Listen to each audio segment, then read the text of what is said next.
Magandang umaga po sa ating lahat, mga kapatid. Magandang umaga po, Father Araw Phil. ng Miyerkules sa ikalawang linggo sa Kwaresma.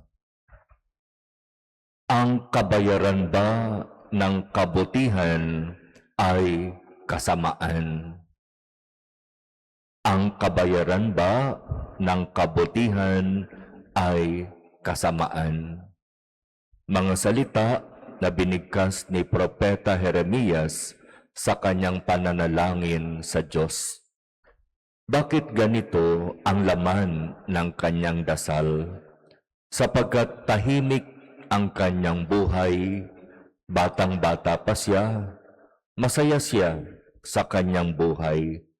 Pero dumating ang paanyaya ng Diyos upang siya ay magpahayag sa Israel. At tumanggi siya, bata pa po ako, hindi po ako magaling magsalita. Iba na lang ang tawagin ninyo. Pero ano ang sabi ng Diyos sa kanya? Alam kong bata ka, alam kong hindi ka magaling magsalita, pero ikaw ang pinili at tinawag ko upang magpahayag sa Israel. At tinanggap ni Jeremias ang paanyaya.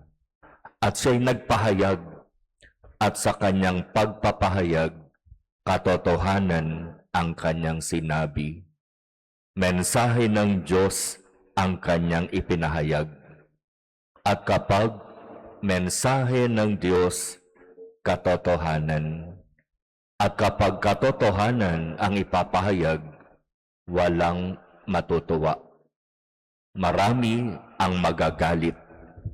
Marami iiwasan ka kasi nagsasabi ka ng totoo. Marami maiinis sa iyo kasi akala mo kung sino ka, totoo lang naman ang sinasabi mo. Kaya nahirapan sa ganitong sitwasyon si Propeta Jeremias kasi dumating sa punto na narinig niya sinasabi ng mga tao, iligpit natin si Jeremias.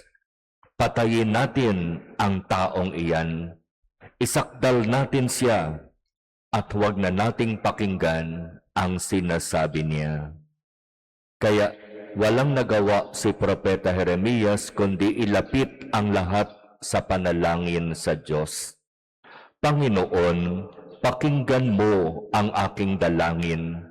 Batid mo ang binabalak ng aking mga kaaway.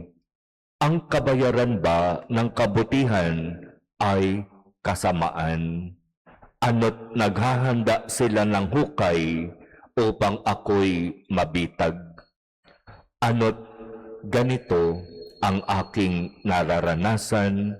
Sinusunod ko lang naman ang iyong utos.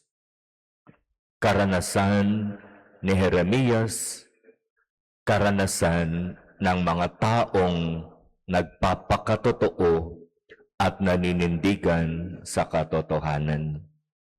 Karanasan ni Jesus sapagkat siya'y nangaral ng buong katotohanan sa kung ano ang mensahe ng Ama. Kung ito ang karanasan ni Propeta Jeremias, ng ating Panginoong Jesus, at ng maraming taong mas pinipili ang manindigan at mamuhay sa katotohanan, ito rin ba ang nais mong mangyari? Mamuhay, manindigan, magsalita ng katotohanan na mula sa Diyos.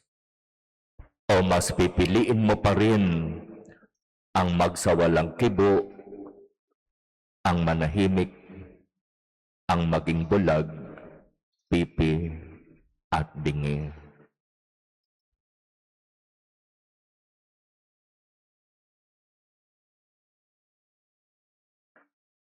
Amen.